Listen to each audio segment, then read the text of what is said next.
program tonight is presented by Stephen Badenhop. Stephen will tell us how Union County came into existence.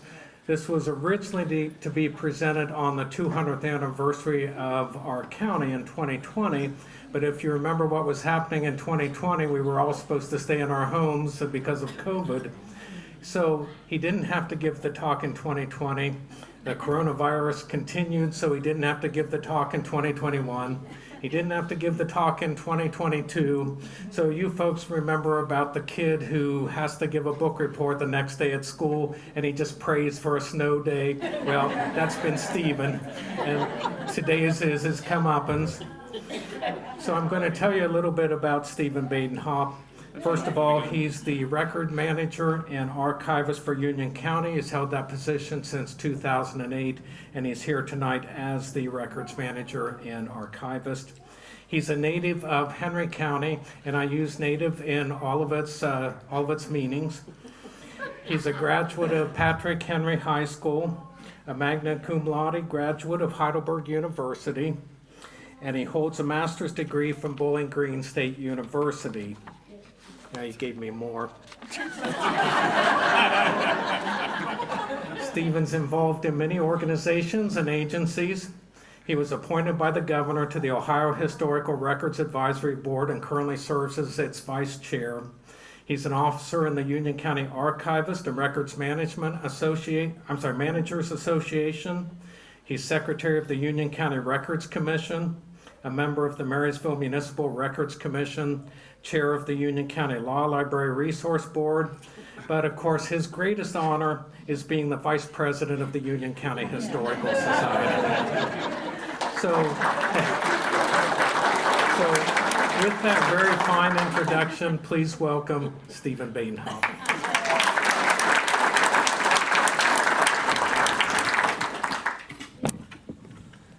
I actually can't believe he said all that. I just gave him the standard biography and said, here, you pick and choose. But he actually read the whole thing, so props to him. All right. Good evening, everyone. Has anyone ever wondered how a county was created? Maybe you have, maybe you haven't. A county hasn't been created in Ohio since 1851. No one alive today has ever seen, heard, or been involved with, in, or debated the creation of a county in Ohio in over 170 years. In the span of just 63 years, however, every county in the state of Ohio was created. Can you imagine starting with Washington County in 1788 and ending with Noble County in 1851? Just think about that. All 88 counties in Ohio were created in 63 years. That's creating one county a year on average and a little bit more. So that is in the lifespan of one person, and conceivably one person could have seen the creation of every county in the state of Ohio. Tonight we're going to focus on the creation of the 57th county in Ohio, Union County. The creation of Union County began in the Ohio Senate. Can anybody tell me who Joseph Foose was? He's probably the most important Ohioan you have never heard of. Bob guessed that he was the creator of foosball on the way here, but that was not quite it.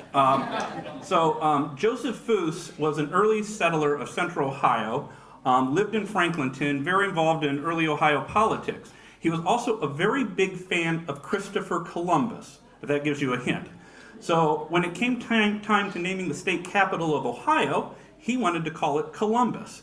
And through a lot of pushing and effort on his part, they named the capital of Ohio Columbus. The alternative was, and what they were dead set on, what they were set on calling it was Ohio City. So we can thank Joseph Foose for Columbus, because the Ohio State Buckeyes coming from Ohio City, Ohio just does not sound as good as coming from Columbus. So on Tuesday, December 14th, 1819, Senator Joseph Foose, representing the counties of Delaware, Franklin, and Madison, rose in the Ohio Senate and presented a petition from the citizens of Delaware, Logan, Madison, and Franklin counties requesting that a new county be established, composing the parts of those counties and some Indian territory. The presentation of this petition in the Ohio Senate resulted in the creation of Union County a month later. However, it was a long path getting there, in the Ohio Senate with a whole host of issues and events that could have dramatically changed the outcome and altered the path of what eventually became Union County. This was how it happened. The foundations of Union County were laid in a field of fallen trees along the banks of the Maumee River in the late summer of 1794. It was there, after years of futility that included Hardener's defeat in 1790 and St. Clair's defeat in 1791, that the Americans under the command of General Mad Anthony Wayne finally decisively defeated the Indians in the Battle of Fallen Timbers, as it became known, and opened up the southern two-thirds of the state of Ohio to settlement. This surge of settlement from the Ohio River was guaranteed to be unmolested by the defeated Indians by the Treaty of Greenville, signed in 1795 as the consequence of the Battle of Fallen Timbers. The Indians both feared and respected General Wayne, calling him the Wind. He was, as they described him, as being exactly like the hurricane, which drives and tears everything before it. It was that fear that kept the Native Americans in check for several years. The treaty drew a demarcation line across Ohio that set the boundary between American settlers in the south and the Indians to the north. Subsequent treaties shortly thereafter reduced the Native American holdings in Ohio to the northwest quarter of the state. And as you can see on this map here, that line going across about the top two-thirds there, that is the Greenville Treaty line. And as you can also see, it's going right through the very top of Union County. And actually, the southern boundary of Washington and Jackson Township is set along that Greenville Treaty line. 2 years later, in 1797, began the beginnings of Union County. The Treaty of Greenville had created peace in the lands northwest of the Ohio River for the first time since the American Revolution, and American settlers began pouring into the region. Everything that would become eventual Union County was located in Adams County at the time. Adams County had been founded in July 1797 and was the fourth county formed in Ohio. As you can see on this map, it's not a very good map, but they don't have very good maps from the early 1800s and late 18th century. So that AD on that map is Adams County. And Union County is going to be way at the top of that line, right where the diagonal is in the corner between it and Hamilton. The county seat at that time was established at Manchester, along the banks of the Ohio River. Manchester had been founded 7 years before in 1790 by Nathaniel Massey and was the fourth overall settlement in Ohio. It had a couple dozen log cabins in it in the summer of 1797, and the whole town was enclosed by a stockade for defense. It was a reminder of the troublesome times before the Treaty of Greenville, when Indian attacks could potentially happen. The clamoring of land-hungry pioneers surging into Ohio sent surveyors scrambling to keep up with the demand. It was the first time in any surveyor's memory of being able to survey lands in Ohio safely without the fear of an Indian ambush, and that had scuttled many a surveying party before it. Among the areas surveyed in the now peaceable Ohio lands was the Virginia Military District, most all of which was located in Adams County. The Virginia Military District was an approximately 4.2 million acre tract of land bordered by the Ohio River on the south, the Little Miami River on the west, and the Scioto River on the east and the north. The lands in the district were reserved for Virginia veterans who had fought in the Revolutionary War. All of future Union County was located in the Virginia Military District. And on this map here, you can see the Virginia Military District is the yellow that goes up from the Ohio River north, and you can see the angle where the Greenville Treaty line is. And Union County is up in the left-hand corner of that, bordered by the blue, which is, what do they have that? As labeled as Cincinnati District. That's not what it actually was called, but that's what that map has it labeled as. On June the 1st, 1797, Nathaniel Massey, founder of Chillicothe and Manchester, one of the leaders of Ohio statehood and the first president of the Ohio Senate, surveyed a 233-acre tract in the Virginia Military District. Virginia Military Survey 3009 in future Jerome Township. It was the first land survey in future Union County. It's the little orange square that barely gets into the border from Franklin County, but it is that little orange square there. However, He went on to survey 13,800 acres of land in Union County the first week of June 1797, all orange on the map, before returning to Chillicothe. Other surveyors followed, including Lucas Sullivan.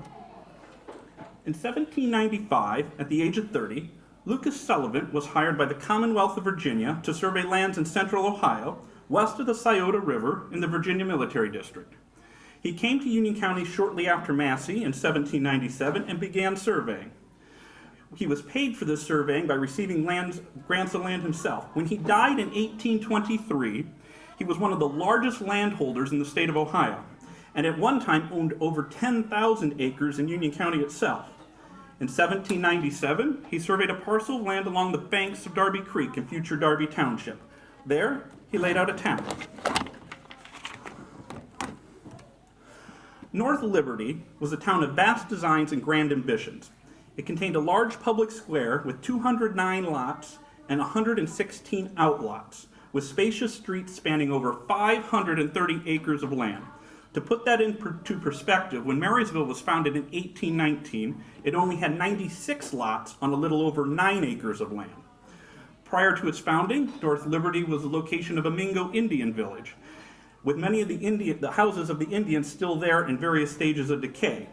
The lands in the vicinity had also been extensively cultivated by the Mingo Indians, and compared to the surrounding areas and the surrounding forest, was a desirable area to settle. Shortly thereafter, Sullivan talked two brothers into settling into his newly founded town of North Liberty. These two brothers were James and Joshua Ewing. They came to North Liberty in the fall of 1797 and returned to the spring of 1798 and became the first permanent residents of North Liberty. They at the same time became the first permanent residents of future Union County. Along with being the first residents of North Liberty, they had the ubiquitous distinction of also being the last residents of North Liberty. So Sullivan sold more lots, sure, but new townsfolk failed to materialize. Eventually, Sullivan lost interest in North Liberty, instead focusing on his other town, Franklinton, which he focused on developing instead. The Ewings similarly lost interest in North Liberty, and they packed up and moved a little east, establishing farms in what is now Jerome Township. So it became the beginnings and ends of the first town in future Union County. Just as the Ewings realized no one else was going to join them in North Liberty, Ross County was formed from Adams County in the summer of 1798, as you can see by the RO on this map here. The 2-year-old town of Chillicothe became the county seat, and another 2 years later, the territorial capital of Ohio.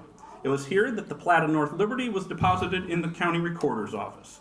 A slow but steady stream of settlers began arriving in the northern edges of Ross County. The Mitchell, Robinson, Reed, Sager, Snodgrass, and McCulloch families began making homesteads along Darby Creek in future Union County at the turn of the 19th century, nearly 70 miles away from the county seat in Chillicothe. Right after Ohio's statehood in 1803, Franklin County was created, taking all of northern Ross County with it, and future Union County as well. Lucas Sullivan's other creation, Franklinton, became the county seat of Franklin County. You can see the trend. Everything is moving further and further north away from the Ohio River. The Common Pleas Court judges of Franklin County met for the first time in the spring of 1803, one of whom was Joseph Foose, while Lucas Sullivan served as the clerk of courts. There they divided Franklin County into 4 townships. The township that encompassed the northwest portion of Franklin County was named Darby Township and contained all of present Union County and then some, with the east-west line ran about a mile south of Dublin, with the eastern boundary being the Scioto River, and the western boundary, Greene County, capped off on the north by the Greenville Treaty Line. The first election in Darby Township was held on June 21, 1803, at the house of David Mitchell, along Darby Creek. It was there that Joshua Ewing was elected the first justice of the peace with 22 votes cast. On March 1, 1805, Champaign County was formed from the northern part of Greene County and the western part of Franklin County, with the western part of eventual Union County finding its way into the newly created Champaign County. Springfield was designated the county seat, and the first court session held in the house of George Fithian. Later, in 1805, Urbana was founded, and the county seat was moved there permanently from Springfield, with the first court session held in the tavern of a recently relocated George Fithian. I bring George Fithian up so prominently because, like Joseph Foose, he becomes a lot more important later on with the creation of Union County. So, just to review, right now we have a western strip of future Union County and Champaign County, and the much larger portion still in Franklin County. We see here, this is the 1806 Franklin County tax list. And the pointer doesn't work, but in the middle there is listed Ewing, Joshua, and James. So they're technically in what would become Union County, but then it was Franklin County, so they're listed in the Franklin County tax list for that year. And the same thing, this is the marriage record of James Ewing and Elizabeth Carey from 1808 in Franklin County, even though they were living along Darby Creek in future Union County, with David Mitchell officiating the wedding as the Justice of the Peace. 3 years after the formation of Champaign County, in February 1808, the Ohio legislature split Franklin County in two. The southern half remained Franklin, and the northern half became Delaware. The Delaware County Commissioners, shortly thereafter, divided Delaware County into townships, with Union Township formed in 1808, covering the entire western part of Delaware County. This is the Union Township we know today in Union County. So now we have what became Union County in 3 counties: a western strip in Champaign County, a southern strip in Franklin, and the vast majority now in Delaware County, with another northern strip still north of the Greenville Treaty Line. Franklin County was once again lobbed in two, with the western half becoming Madison County in March 1810, taking Darby Township with it. Joshua Ewing became one of the first county commissioners in Madison County in 1810. The surge of settlement that had begun in 1797 was creeping further and further north. The first road laid out in what became future Union County was established in 1811 by the Madison County Commissioners and was later known as the Post Road, as it became the mail route between Granville and Urbana. You can see it on this little map here. Just right above Madison is a line going across the map, and that is the Post Road. The Darby Creek Post Office was the first post office in future Union County and was established that same year just west of present-day Plain City, along the Post Road, with James Ewing being the first postmaster. It was called the Darby Creek Post Office and was located about where the Pleasant Valley Fire Station is located today. And this is kind of an artistic rendition of probably what it would have looked like at that time. So we have a cabin in the woods, and you can see the guy on the horse there in that little dirt path. That's a pretty accurate representation of what Post Road would have looked like then. It's not this grand wide road that we would normally think of, but just kind of a path through the woods to get the traveler to point A to point B and not get lost in all the trees. It was actually described in 1811 of just being more of a bridle path than anything. So this is pretty accurate to what it would have looked like, just a path through some trees. The 15-year period of growth that in central Ohio came to a screeching halt in summer of 1812, when war broke out between the United States and Great Britain and her Native American allies. With General William Hull's surrender of Detroit in August, which included most of the Ohio militia, the entire state of Ohio was open to Indian invasion. Many of Union County's earliest settlers later reminisced about playing with Indian children in their youth and having Indians as their neighbors. In the late summer of 1812, with Tecumseh uniting Indian tribes against the Americans, this peaceful coexistence came to an end as the neighboring Indians were looked upon with fear. The growth and development that had swelled north of the Ohio River for 15 years suddenly went into reverse. White settlers fearing Indians headed south, while suspicious and fearful Indians headed north, everyone retreating away from the Greenville Treaty Line that separated the two sides. With Hull's surrender, there was no organized military force all the way back to the Ohio River, absolutely nothing. Ohio Governor, Returned Jonathan Meigs, ordered the construction of blockhouses for protection of settlers along the undefended frontier. In response to the order, all along the border from Mansfield to Delaware and on to Urbana, blockhouses sprung up in the wilderness. The citizens of northern Madison and western Delaware counties did their part, and under the leadership of Jonathan Alder, constructed a blockhouse along Mill Creek, northwest to where the future town of Marysville would later be located, close to where the current Marysville Reservoir now stands. The dreaded Indian invasion never occurred in those dark days during the War of 1812, but the fear of it was there and it was very real. It was a fear that finally died at the Battle of the Thames in October of 1813, when General William Henry Harrison defeated Britain, Tecumseh, and the Indian allies, effectively ending the War of 1812 in the West, 210 years ago this month. The year was 1815. The War of 1812 had just come to an end. After 2.5 years of war, peace once again prevailed over the Ohio country, and the possibilities were endless. Settlers that had fled from the border regions during the war once again returned, bringing themselves and scores of others with them. The Greenville Treaty Line, which for 20 years had been the demarcation line between the American settlers to the south and the Indians to the north, was up for reconsideration, giving the American victory over the Native Americans in the war. The Treaty of the Maumee Rapids and the Treaties of St. Mary's extinguished the remaining Indian title lands in Ohio, and people began pouring into the region.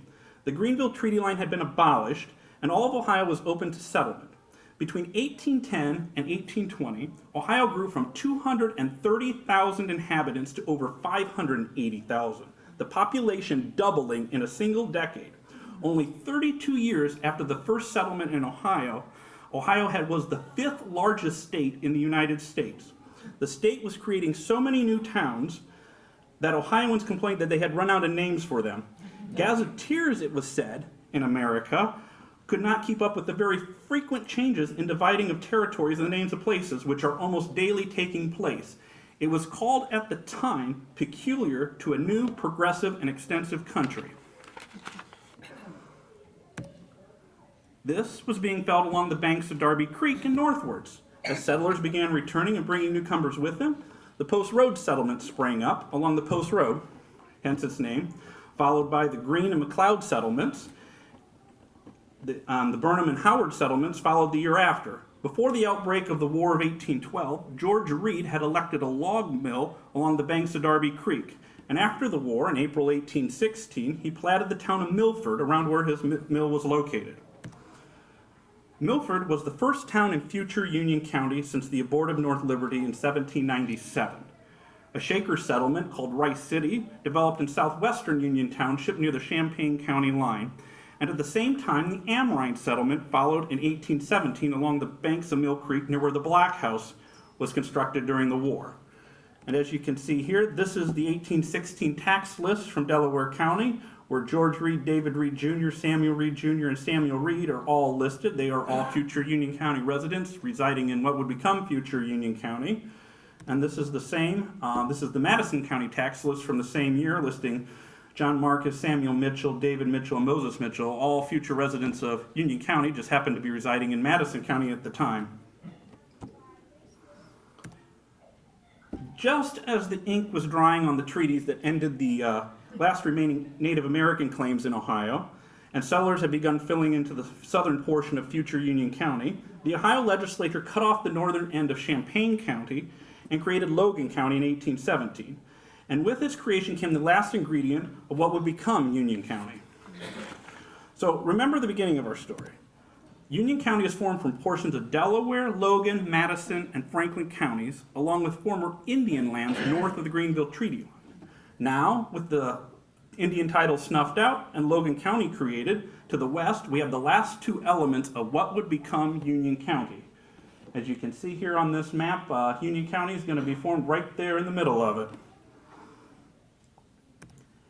In the late summer of 1819, Samuel Culbertson platted the town of Marysville along Mill Creek and the Delaware to Urbana State Road, essentially US 36, on the rumors that a new county would be formed. It turned out those rumors were true. And now we come to the climax of our story in the creation of Union County, and it's a lot more drama than you're expecting. So we've talked a lot about counties being carved out of other counties during this entire presentation. However, I want to point out that this was not an easy task or a given that a new county would be created. During the 18th General Assembly, the one that would create Union County in 1820, there were 17 petitions for new counties introduced into the state legislature. only 2 of those petitions were passed and went into effect. So there were 15 proposed counties that did not come to be in that legislative session alone. So it is not a guarantee or even easy that a proposed county would come into existence just because it had been proposed. And so this is a list here. You can see the petitions submitted by introduced in the Ohio House and the Ohio Senate. Some of them have names, some of them don't. And you can see most of them failed or were pigeonholed into oblivion on the list. Which brings us to the Ohio Constitution. Article 7, Section 3 of the 1802 Ohio Constitution addressed the issue of the creation of new counties. It stated that no new county shall be established by the General Assembly, which shall reduce the county or counties or either of them from which it shall be taken to less contents than 400 square miles, nor shall any county be laid off of less contents. So, no county smaller than 400 square miles, period. It had been the unofficial but overall objective of the state legislature to create counties of similar size, not too big, not too small, with the county seats located desirably in the center of each county to make travel from the extremities of the county equal and less burdensome for those traveling on the periphery. So that way you could, in theory, if you lived in the corner of a county, ride your horse into the county seat, transact your business for the day, and ride back home all in one day without having to spend the night. Now we got to go back in time just a little bit to 1817. Remember, in 1808, the legislature divided Franklin County in 2, creating Delaware County to the north and leaving Franklin to the south. 2 years later, they split Franklin County once again, leaving Madison in the west with Franklin in the east. Now, you can kind of see the trend here. They're chopping these big counties up and making them into smaller counties. So now, guess what? It was nearing Delaware County's time to be divided. We already briefly talked about the creation of Logan County, but the creation of Union County was tied to the fate of the formation of Logan County when it came to divide Champaign County in 1817. In December 1817, Senator Daniel McKinnon of Champaign County introduced a petition into the Ohio Senate from the citizens of Champaign County requesting that a new county be erected from the northern end of Champaign County and parts of Delaware County to be called Logan. It was referred to a committee. 2 days later, Senator Thomas Johnson of Franklin, Delaware, and Madison counties introduced a petition in the Ohio Senate asking for the erection of a new county out of those counties with the seat of justice to be located in Milford. It was referred to the same committee as the Logan County bill. And now before I go on, I want to apologize before State Representative Richardson objects. The Ohio legislature operated a little bit differently back then than we're accustomed to now, so a little bit simpler process. The committee reported a bill to erect the county of Logan and also a bill to create the county of Darby. The bill to form Logan County passed the Senate a few days later and was sent to the Ohio House where it was approved, creating Logan County. The bill to erect Darby County was tabled by the Senate to the next legislative session to be held in the first part of December 1818, where it would be taken up again. And so it was, a year later, in December 1818, the bill to create Darby County was referred to a committee, which included George Fithian of Champaign County, the same George Fithian from earlier, and Joseph Foose of Franklin, Delaware, and Madison counties, same Joseph Foose from earlier. The committee reported a bill to erect the county of Darby favorably to the Ohio Senate on Christmas Day, 1818. The bill was debated in the Ohio Senate on December 29th and 30th, and on the 30th, George Fithian presented a petition from the citizens of Logan County against the removal of any part of Logan County to the proposed Darby County. Despite Fithian's protest, the bill to create Darby County was approved by the Ohio Senate on New Year's Day, 1819, with a vote of 18 to 10, with Foose voting yes and Fithian voting no. So there we have it on this map. This is what Darby County would have looked like, based off of what the legislation was at the time. And as you can see, how things operate a little bit differently then. They're meeting on Christmas Eve, Christmas Day, New Year's Eve, New Year's Day. Nobody would ever think of doing that now, even Ohio legislature in general. But back then, that's what they did. Later that same day, the bill was introduced in the Ohio House of Representatives, where the Senate requested the House's concurrence to the bill. It was debated in the House on January 4th and 5th, where Representative Aaron Hunt of Champaign County introduced an amendment to shift the entire county eastward so it would not include any of Champaign or Logan counties, and continued the battle that George Fithian had lost in the Senate. His amendment went down into defeat 25-31. A motion was then made for the bill to be taken up for a third and final time the next day for final passage. That vote was 28-28, and it being a tie vote, the motion failed. So remember that, a tie vote, and it fails. Representative John McDowell of Franklin County then moved that the bill be taken up for consideration right then and there for final passage. So another vote was made on his motion. And this time the motion passed 29-28 in favor. One vote. So it came to be on January 5th, 1819, the bill was read for a third and final time in the Ohio House of Representatives. The question was put forth, shall the bill pass? The roll call was taken by the clerk, and the representatives' names were called, and the yeas and nays were recorded. Does anyone want to guess how this vote turned out?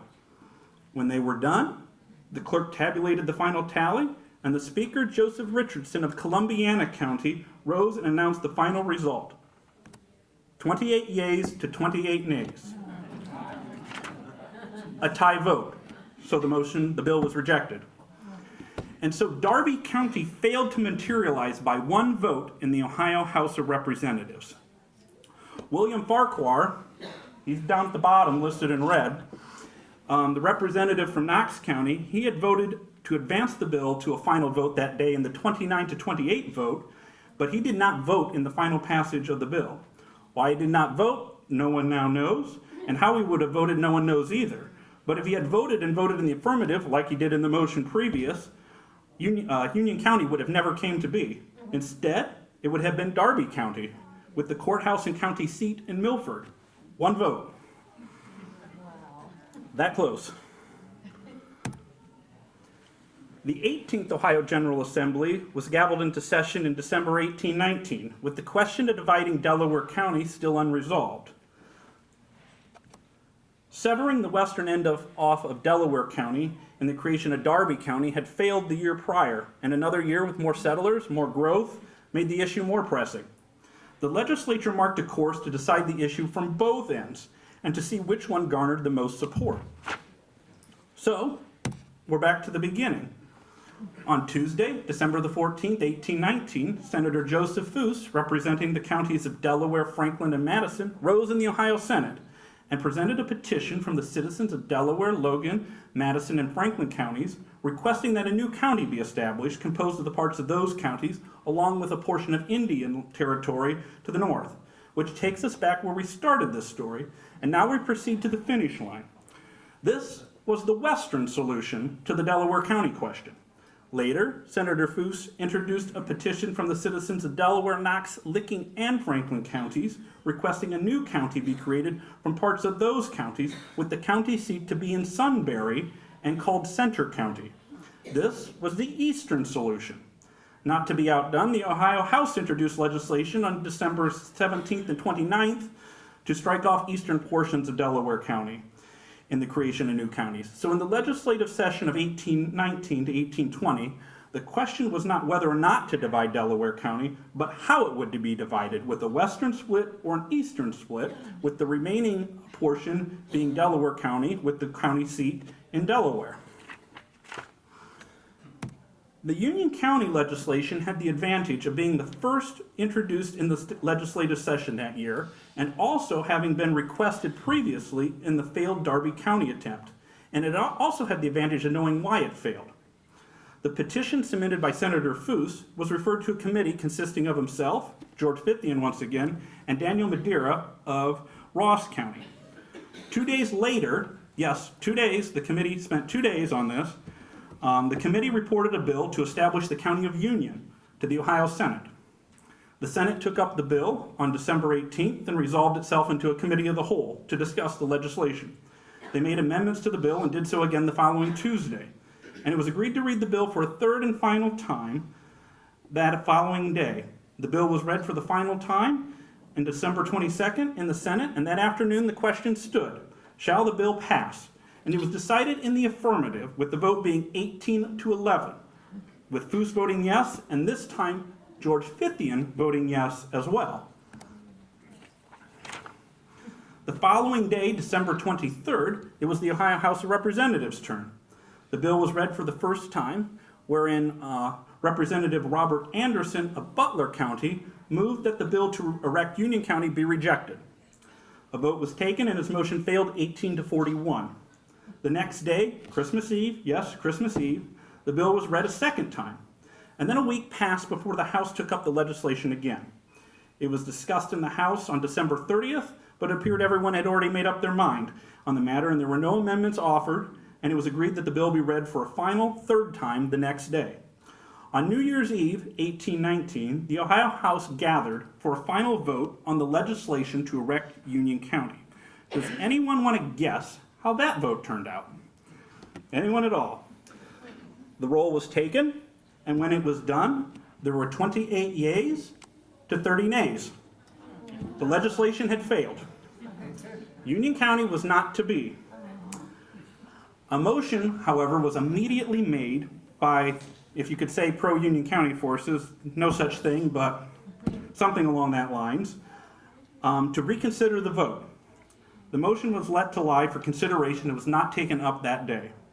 The following day, on New Year's Day, 1820, the House resumed consideration of the Union County bill. The vote was held once again on passage, with the yeas being 33 and the nays being 29. The bill had passed.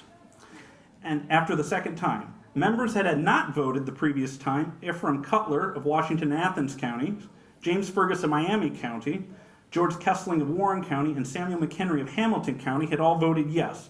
And John Patterson of Harrison County had switched his votes to ensure passage. So, Union County came to be. On January 10th, 1820, Speaker of the Ohio House, Joseph Richardson, signed the bill, and the following day, future Ohio Governor Alan Trimble signed the bill as Speaker of the Senate. And with it, Union County came into being effective April 1st, 1820. Yes, yay. Delaware County had been split with the Western solution, and the proposed Eastern solutions died in the legislature because none of the other proposals would have left Delaware County with 400 square miles, back to that Ohio Constitution section. So how did Union County succeed whereas Darby County had failed? The amendments to the legislation made in the Senate offer the best clue. We're not entirely sure what those amendments were anymore, but a good indication is the last two sections of the bill as you see it on the screen there. Sections 8 expanded the boundary of Logan County north to compensate it for the loss of territory to Union County, and Section 9 expanded the northeastern corner of Madison County further into Franklin County. Also, the whole southern portion of Union County was shifted east, so it didn't involve Champaign County at all. So that's why Union County's got that little jog in the south. So Champaign County did not get involved in the creation of Union County. You know, it's hard to tell if this made the difference, but at the time, that was the difference between the Darby County legislation and the Union County legislation. And I want to point that out because, you know, George Fithian voted against the Darby County legislation, but he voted for the Union County legislation. The Darby County legislation involved Champaign County and the Union County legislation did not.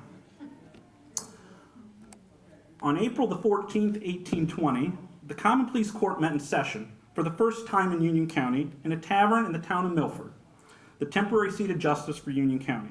The judges David Mitchell, William Gabriel, and Nicholas Hathaway presiding. It was the first official act of Union County's existence.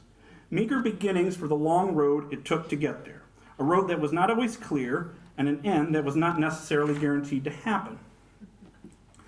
So, what if North Liberty had developed as planned and became the large city envisioned along the banks of Darby Creek? Would have Milford, Plain City, and later Unionville been founded if North Liberty had become the vibrant town along the banks of Darby Creek originally envisioned by Lucas Sullivan? What if Darby County had been created in 1819 instead of Union County in 1820? Would Marysville have ever been founded if Darby County had been created with Milford being the county seat? Could you imagine living today in Darby County with Milford being a town of 25,000 people and being the county seat without a Marysville even in existence? Or could you imagine living in Darby County with the city of North Liberty as the county seat with a population of 35,000 without a Milford, Marysville, or Plain City? We tonight could have been celebrating the 204th anniversary of Darby County while eating our pie at Der Dutchman restaurant in North Liberty, Darby County. One vote. Or could you imagine none of that? Because none of it happened.